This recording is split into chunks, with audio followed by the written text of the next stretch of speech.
in control, and this is one of the main habits, one of the core habits that helps them to accomplish that. We're going to start with a video.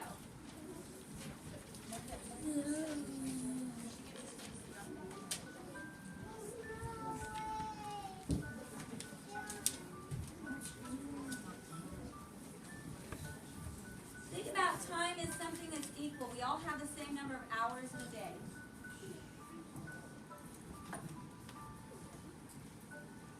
This habit talks about how we use those hours. How do you choose?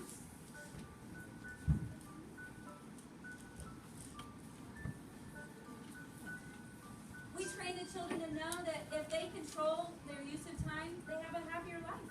They get a lot more done. There's your day. He's holding it. The jar represents your day. The sand is all those little things, you know, Candy Crush, hanging out with your friends, spending time with people you don't really care about. The big rocks are the most important things. The things that really matter to you. But a lot of times this is what happens to our day. We start getting all of those little things accomplished, the things that don't really matter. You know, the things that just distract you. A lot of us call it the minutia, the things that just keep eating up all of our time. But a week from now, you won't even remember it, nor will anyone else care about it.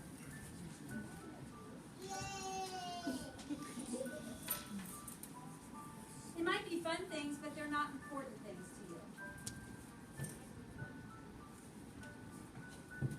And look how much of your day is already filled with those things.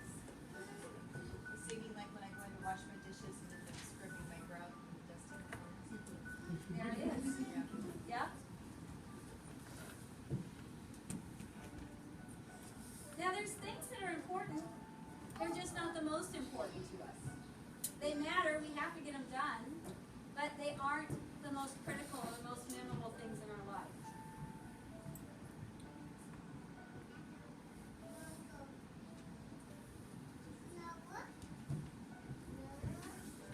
Now they're going to say things like your job. Now you probably think your job is really important. It is. But is it more important than your family? Watching the races on television, I'm guilty. But is it the most important thing? No. How about the laundry and the laundry basket? It's pretty important that you have clothes, but is it the most important thing in your day? Is it the stuff that you're going to remember? But now look how much of your day is full. You've had those things that really meant nothing, but you just did them because you could. And now your guilt is starting to get the better of you. You realize, I really want to do all these other things. Let's see if I can cram them into my day. Maybe it's spending time with your family. Deciding to do things that help your health. Things that you really, really love, but you didn't get to them. These are the things that really matter.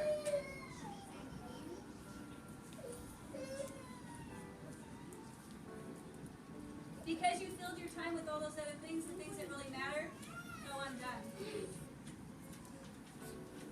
Those are the nights when you don't feel good, when you go to bed, you feel like your life's kind of out of control.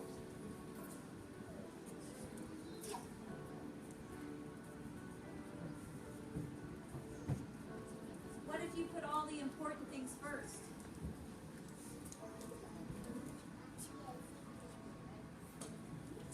These are the same number of rocks, the same amount of sand. But this time, you're taking the most important things and you're making them the priority for your day.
important stuff done.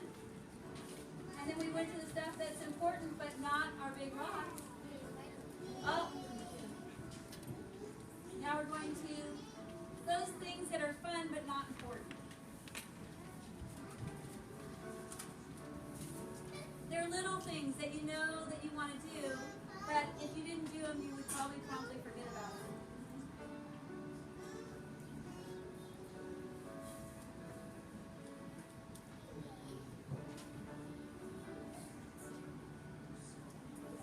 Maybe you reschedule it. Maybe you set the DVR. That game of Candy Crush that you've been trying to get to, right? The kids are in bed. All your big rocks are done. Maybe a few minutes of Candy Crush in order.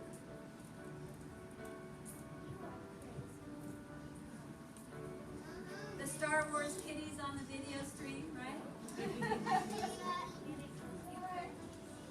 That was my personal favorite this week. That I did it after my big rocks were done. I watched the Star Wars kitties. Notice we're getting those things in still, but now we can really enjoy it because we don't have all that guilt. We're not feeling like we're cheating our family or ourselves with things that are important. This is the same amount of sand. These are the same amount of rock. Now look at that. We're still getting to go have that brainless fun. That television show that you just can't stay away from. You DVR'd it so you can watch it now. And look, a little bit of sand is left over. So maybe something that wasn't that important didn't matter anyway.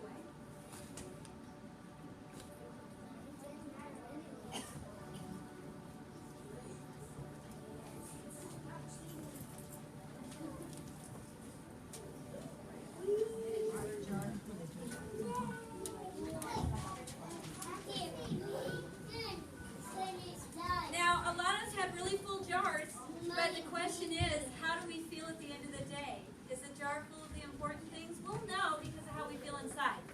If we feel stress, if we feel regret, if we feel anxious, chances are the big rocks didn't make it into the jar.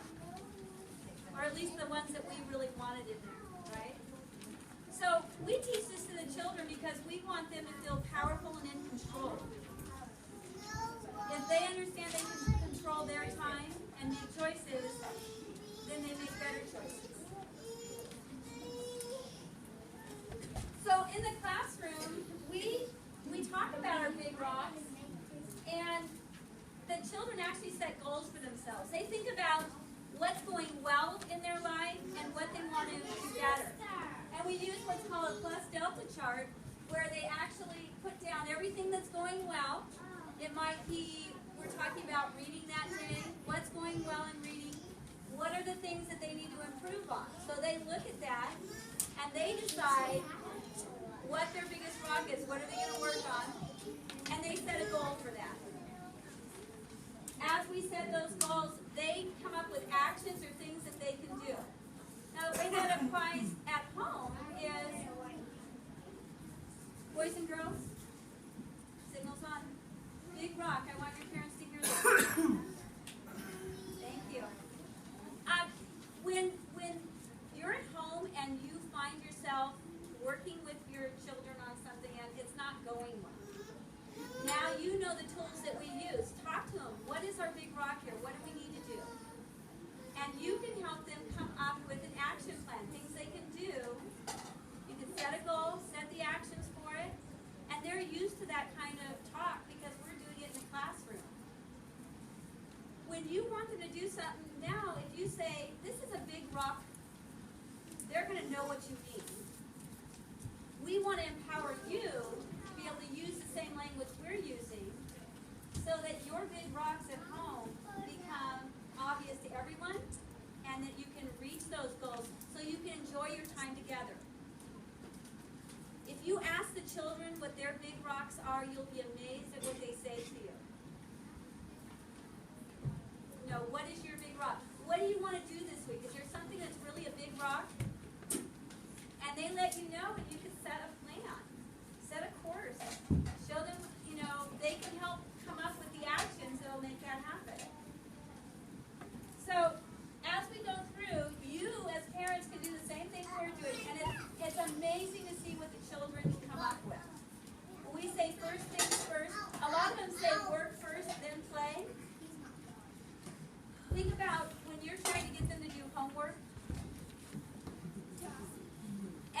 look at them and you say work first, then play, they're gonna go.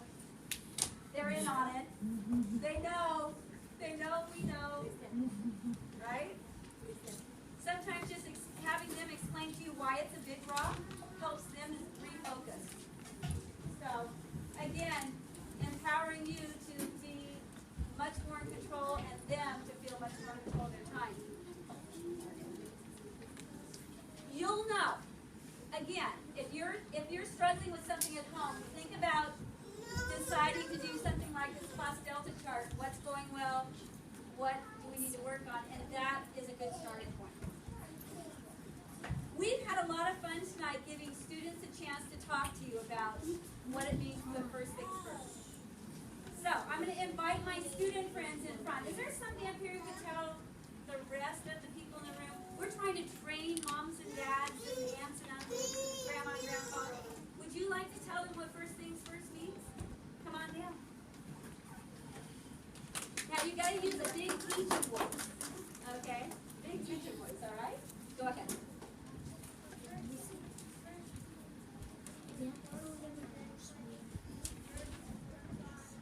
Sit down. Oh, very good. When we say use teacher voice, think of a loud voice. Come on down. Now you know why we have loud voices, right?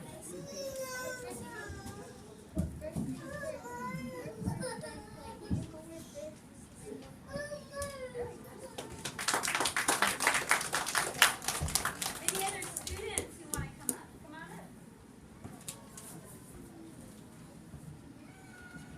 First play, then, first work, then play, because you have to do the important stuff what the teachers give you, and then you do at home. And then you do all the stuff that you want to do, like watching cartoons and laying down